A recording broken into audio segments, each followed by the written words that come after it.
नमस्कार, सीएनबीसी आवाज पर आप सबका स्वागत है। मैं हूं हेमंत घई। बिहार में एनडीए की करारी हार के बाद आज बाजार को जोर का झटका लग सकता है, क्योंकि इस हार से रोज की गाड़ी की रफ्तार सुस्त पड़ सकती है। ऐसे में आज आपकी क्या रणनीति होनी चाहिए? गैप डाउन ओपनिंग दिखा रहा है एसजीएक्स निफ्टी।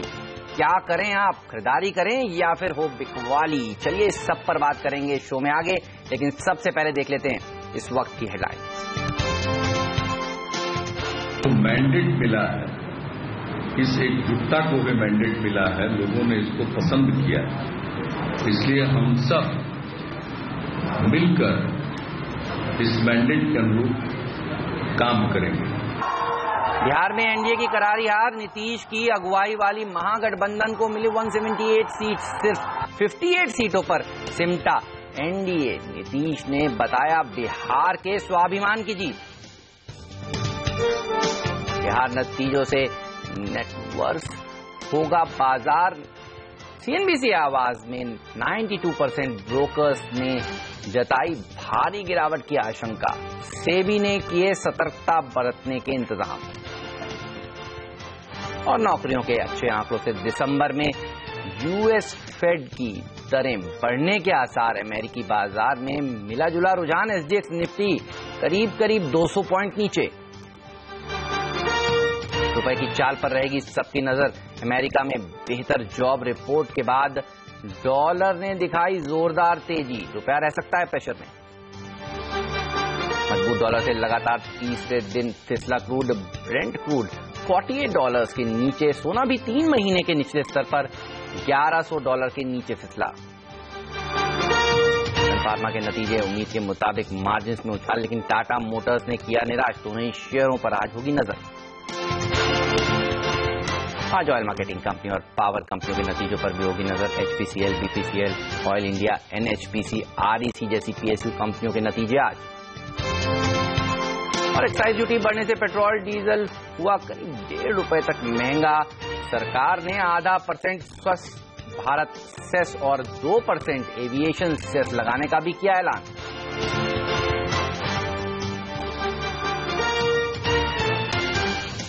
सबसे पहले देखिए एसजीएक्स निफ्टी करीब 150 अंक नीचे खुल सकते हैं। भारतीय बाजार इस तरह के संकेत दे रहा है। जी हां, 2 बड़ी चिंताएं हैं भारतीय बाजारों को। एक तो जिस तरह से बिहार के चुनाव एक्सपेक्टेशंस के मुताबिक नहीं रहे, बाजार थोड़ा मानकर चल रहा था कि शायद एनडीए की जीत होगी, लेकिन आप देखिए एक बड़े मार्जिन से बीजेपी हारी है और इस तरह के एक्सपेक्टेशंस नहीं था कि इतनी बड़ी मार्जिन से बीजेपी हारेगी, और इसीलिए आप देखिए दबाव देखने को मिल रहा है। जापान का बाजार आपको जरूर हरे निशान के साथ ट्रेड करता हुआ दिख रहा है, क्योंकि डॉलर मजबूत हुआ है और येन कमजोर हुआ है, और एक्सपोर्ट वाला मार्केट है वो तो जाहिर सी बात है वहां पर तेजी देखने को मिल रही है। लेकिन दूसरे एशियाई बाजार देखिए इसलिए कमजोर हैं क्योंकि यूएस से भी अच्छे संकेत नहीं है। जी हाँ, यूएस में जिस तरह से नॉन फार्म पेरोल डेटा मजबूत आया है, उससे आप देखिए अब यही अटकलें लग गई हैं कि आने वाली एफओएमसी की बैठक में इस दिसंबर में ब्याज दरें बढ़ेंगी, और इसीलिए आप देखिए दुनिया भर के बाजार थोड़े से नर्वसनेस पे ट्रेड कर रहे हैं। बिहार में लेकिन बीजेपी को जोर का झटका लगा है। माना यह जा रहा है कि लड़ाई कांटे की होगी, लेकिन जब नतीजे आए तो बीजेपी के सारे दावे धरे के धरे रह गए।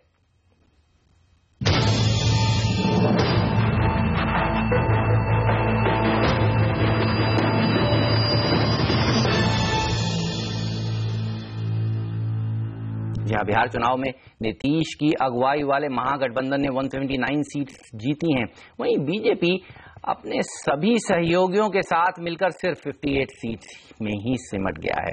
लालू नीतीश के सामने मोदी का मैजिक, अमित शाह की गणित धराशायी हो गई है। दिलचस्प बात यह रही है कि लालू की पार्टी आरजेडी और जेडीयू से ज्यादा सीटें मिली हैं। नीतीश कुमार ने अपनी जीत को बिहार के स्वाभिमान की जीत बताया है। साथ ही उन्होंने ये भी साफ किया है कि विपक्ष के प्रति उनके मन में कोई भी दुर्भाव नहीं है। आज जो मैंडेट मिला है, इस एकजुटता को भी मैंडेट मिला है, लोगों ने इसको पसंद किया है, इसलिए हम सब मिलकर इस मैंडेट के अनुरूप काम करेंगे। और हम लोगों के मन में कोई बिहार के संदर्भ में किसी भी प्रकार का किसी के प्रति कोई दुर्भावना नहीं रहेगी। वहीं आरजेडी अध्यक्ष लालू प्रसाद यादव ने भी एक बार फिर से साफ किया है कि नीतीश कुमार ही बिहार के सीएम बनेंगे। नीतीश कुमार के नेतृत्व में सरकार बनेगी, जो शुरू से हम बोलते आ रहे हैं, और कितना भी कोई माथा पटक लेगा। मैं जब देखता हूं कि बहुत सारा चर्चा डिबेट लोग शुरू करते रहते हैं। इतना बड़ा मैंडेट गरीबों ने हम लोग को दिया है, और हम लोग के अंदर कहीं भी किसी तरह की बात हुई तो जनता कभी भी हम लोग को माफ नहीं करेगी। इतना होश और हवास हम लोग को है। और बिहार में शानदार जीत हासिल करने के लिए कांग्रेस उपाध्यक्ष राहुल गांधी ने लालू नीतीश को बधाई दी है। उन्होंने पीएम मोदी पर निशाना साधते हुए कहा है कि अब भाषण बंद करें और काम करें, नहीं तो बिहार में जो हुआ है वो पूरे देश में भी होगा आगे।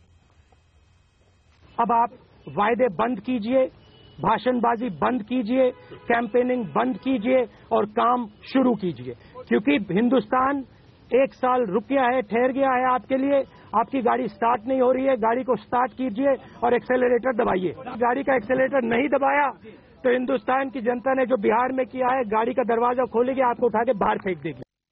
बिहार हार के बाद कॉर्पोरेट इंडिया का कहना है कि बिहार चुनाव मोदी सरकार के लिए वेकअप कॉल है।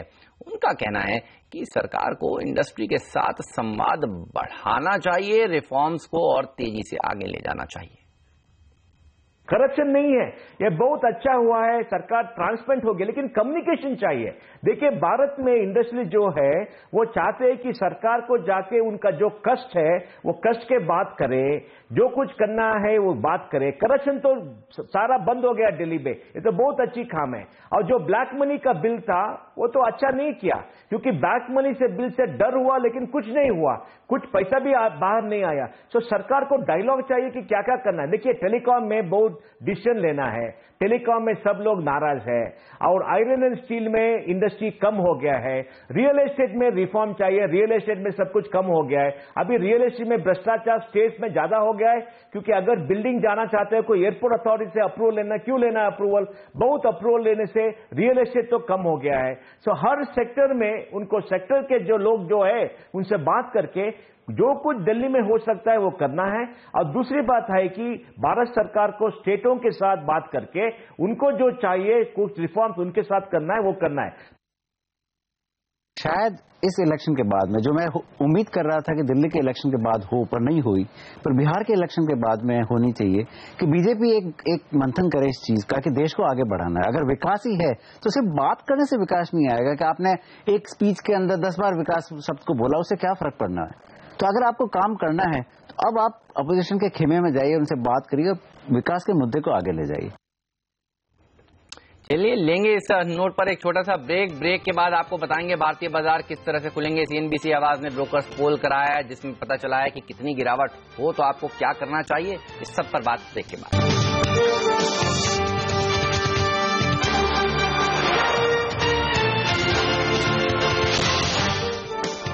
सुबह लंच में आप सभी का एक बार फिर से स्वागत है। एसजीएस निफ्टी देखिए करीब 140 अंक की गिरावट के साथ आज भारतीय बाजार खुलेंगे, इस तरह के संकेत दे रहे हैं। जी हां, बाजार डिसअपॉइंट हुए हैं जिस तरह से बीजेपी की हार हुई है, बिहार में महागठबंधन की जीत हुई है, वो भी बड़े फासले के साथ। और सीएनबीसी आवाज ने इस पर एक पोल कराया और ब्रोकर्स के बीच और जानने की कोशिश करी कि कितनी गिरावट हो और क्या रणनीति हो सकती है आज बाजार में आपकी। चलिए इस सब पर बात करते हैं। हमारे साथ सीनियर एडिटर नीरज वाजपेयी जुड़ चुके हैं। नीरज, बताइए क्या निकल कर आया पोल में? जी, हमने जो मार्केट पोल किया था ब्रोकर्स के बीच में, उसमें यह निकल के आया कि बाजार में गिरावट तो आई। तो हमने 4 सवाल उनसे पूछे। सबसे पहला सवाल हमने उनसे ये पूछा कि जो नतीजे आए हैं जिसमें बीजेपी यानी एनडीए की तेज जबरदस्त हार हुई है और नीतीश की जबरदस्त जीत हुई है, उसके बाद क्या बाजार में तेज गिरावट उम्मीद करते हैं? तो देखिए 92% लोग मान रहे हैं कि बाजार में अच्छी खासी गिरावट यहां पे आ सकती है। दूसरा सवाल मैंने उनसे पूछा कि अगर ये गिरावट आती है तो कितनी रहेगी। यहां पे बहुत दिलचस्प जवाब आपको देखने को मिलेगा। ज्यादातर लोग मानते हैं, यानी 75% लोग मानते हैं कि 100 पॉइंट की गिरावट आएगी, यानी जितनी बड़ी हार आपको दिख रही है एनडीए की, उतनी बड़ी गिरावट यहां पे नहीं दिखेगी। हालांकि गिरावट रहेगी, लेकिन 100 पॉइंट तक की गिरावट के पक्ष में ज्यादातर लोग हैं।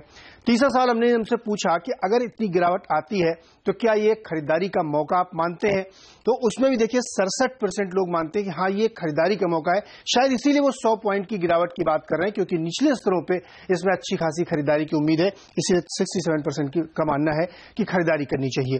चौथा सवाल हमने उनसे ये पूछा कि जिस तरीके से केंद्र सरकार की एक तरीके से विफलता मानी जाएगी बिहार को देखते हुए, तो क्या आर्थिक सुधारों की गाड़ी फंसेगी, रुक जाएगी वहां पे, और जो बजट सामने आ रहा है, तमाम सारी पॉलिसीज हैं वो प्रो पुअर यानी गरीबों के हितों को देखते हुए रूरल इकोनॉमी पे फोकस हो जाएंगी। तो यहां पे जो नतीजा निकल के आया वो बहुत ही दिलचस्प है, क्योंकि 58% अभी भी मानते हैं कि आर्थिक सुधारों की जो रफ्तार चल रही है, जो गाड़ी चल रही है, वो बिल्कुल डिरेल नहीं होगी, वो उसी डायरेक्शन में जाएगी, यानी रिफॉर्म्स होते रहेंगे, उस पर सरकार के अपने कार्यक्रम में फर्क नहीं आएगा। ये दिलचस्प है। हालांकि 42% मानते हैं कि सरकार थोड़ा सा इसमें पुनर्विचार कर सकती है कि अपनी पॉलिसीज कैसे स्ट्रेटजाइज किया, क्योंकि अगले 4-6 महीने के अंदर 3-4 राज्यों के फिर से चुनाव होने वाले हैं। तो ये देखते हुए ये नतीजे का आंकड़ा काफी दिलचस्प है, लेकिन फिलहाल गिरावट रहेगी, इसके लिए तैयार रहना चाहिए। बिल्कुल शुक्रिया नीरज आपका इस जानकारी के लिए। तो हार तो बड़ी है, लेकिन गिरावट शायद उतनी बड़ी ना नजर आए और गिरावट में शायद खरीदारी हो जाए। जी हमने देखा है पिछले 2 हफ्तों में 4% तक की गिरावट भारतीय बाजारों में देखी जा चुकी है। इसी डर के चलते कि शायद कहीं बिहार में बीजेपी की सरकार ना बने, और अगर नहीं बनती है तो एक बड़ा हिस्सा तो हमने फैक्टर इन कर लिया है, लेकिन क्या पूरी तरह से फैक्टर इन हो चुकी है, इस सब पर चलिए बात करेंगे। और उससे पहले एक बार ग्लोबल मार्केट्स के ऊपर वापस से रुख कर लेते हैं और देखते हैं वहां पर किस तरह का कामकाज इस समय चल रहा है। आप देखिए ताइवान के बाजार बिल्कुल सुस्त हैं, कोस्पी स्ट्रेट टाइम्स में थोड़ी सी गिरावट देखने को मिल रही है, हांगकांग और शंघाई के बाजार फ्लैट ट्रेड कर रहे हैं। तो एशिया के बाजार में इतनी बड़ी गिरावट नहीं है। जापान का बाजार तो जाहिर सी बात है, जिस तरह से येन कमजोर है, डॉलर मजबूत हुआ था, उसका फायदा उन्हें मिल रहा है। लेकिन डिम्पी के पास चलते हैं जो हमारे साथ अब जुड़ चुके हैं। डिम्पी बताइए, ग्लोबली किस तरह से संकेत पड़ने चाहिए, पिछला हफ्ता यूएस में किस तरह का रहा? देखिए पिछला हफ्ता यूएस के अंदर थोड़ा बेहतर रह सकता है, बेहतर रहा। इनफैक्ट वो इस वजह से रहा क्योंकि जो रोजगार के आंकड़े आए वो उम्मीद से थोड़े बेहतर थे, क्योंकि जो उम्मीद थी वो करीब 1,80,000 की थी और बढ़कर आंकड़ा 2 लाख को भी पार कर गया। तो ये एक बेहतर आंकड़ा था और इसने कॉन्फिडेंस भी दिया, कॉन्फिडेंस इस तर्ज पे दिया कि हो सकता है आगे चल के दिसंबर में ब्याज दरें कुछ हद तक बढ़ सकती हैं। इसका फायदा पूरी तरह से यूएस मार्केट को आते हुए मिला है। इसके अलावा अगर आप देखें तो क्रूड के अंदर जो स्लो डाउन हो रहा है, गिरावट लगातार आ रही है और $1100 के नीचे लगातार क्रूड जो माफ कीजिए सोना जो ट्रेड कर रहा है, इससे भी काफी हद तक प्रेशर बनाया और कच्चे तेल के अंदर भी थोड़ा बहुत दबाव देखने को मिला। इससे ऑयल मार्केटिंग से जुड़ी हुई जो कंपनीज है और ऑयल रिफाइनरी से जुड़ी हुई कंपनीज है, उनके स्टॉक्स में कुछ हद तक मोमेंटम देखने को मिला।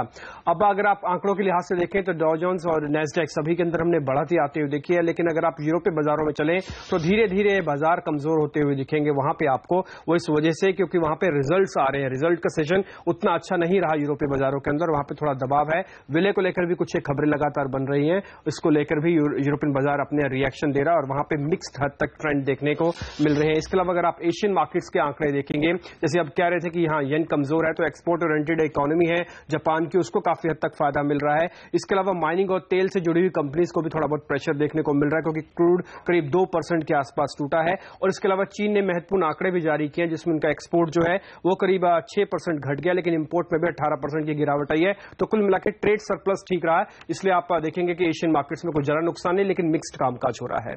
शुक्रिया आपका इस जानकारी के लिए। जी हाँ, 6 हफ्तों से लगातार देखिए यूएस के मार्केट्स अच्छा प्रदर्शन दिखा रहे हैं, लेकिन ये जो झटका लगा है बिहार के चुनाव के आउटकम से, ये क्या आज ही से बाजार पचा लेंगे या हफ्ता भर लगेगा? चलिए इस सब पर बात करते हैं।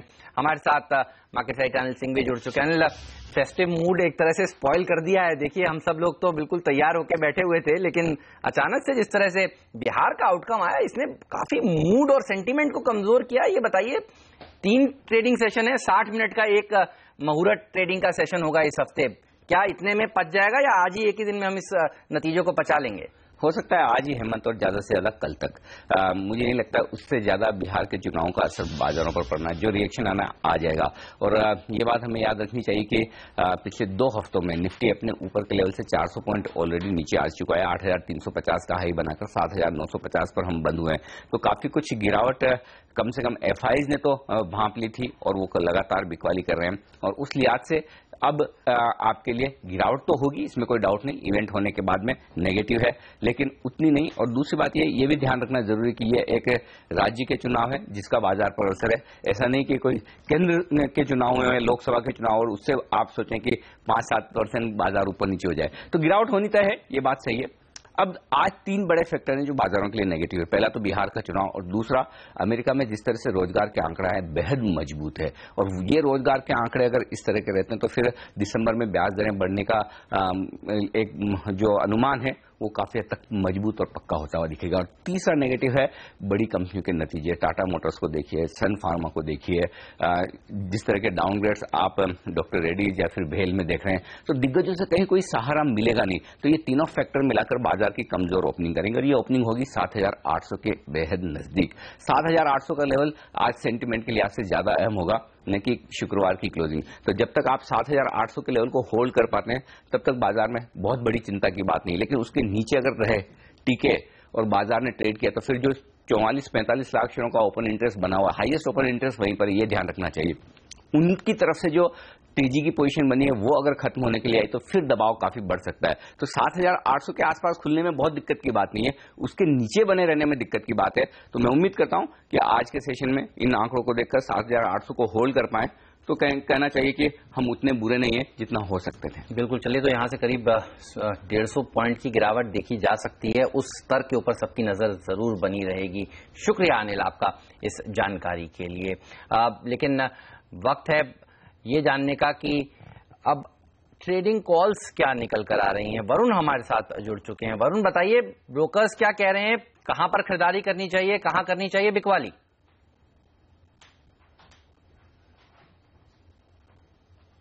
वरुण हमारे साथ शायद कुछ तकनीकी दिक्कत है इस समय, उसको सुलझाने की कोशिश करेंगे। लेंगे एक छोटा सा ब्रेक के बाद वरुण के पास जाएंगे। आप बने रहिए सिंबीसी आवाज के साथ।